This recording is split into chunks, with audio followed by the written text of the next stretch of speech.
ఓ విశ్వాసి, సంవత్సరం గతించి మరొక్క సంవత్సరం వచ్చిందంటే దేవుడు చెప్పిన 70 లేక 80 సంవత్సరాల ఆయుష్కి దగ్గరవుతున్నావని అర్థం.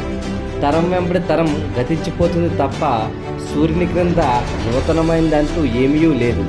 మరి గతించిన నీ ఆయుష్కాలం దేవునికి మహింకరంగా ఉందా? క్రీస్తు రాకడ కొరకు ఎదురు చూసేవారు తమ శరీరాన్ని నల్లగొట్టుకొని కనిపెడతారు కానీ సంబరాలు చేసుకుంటూ ఈ లోకం వెంబడి పరిగెట్టరు.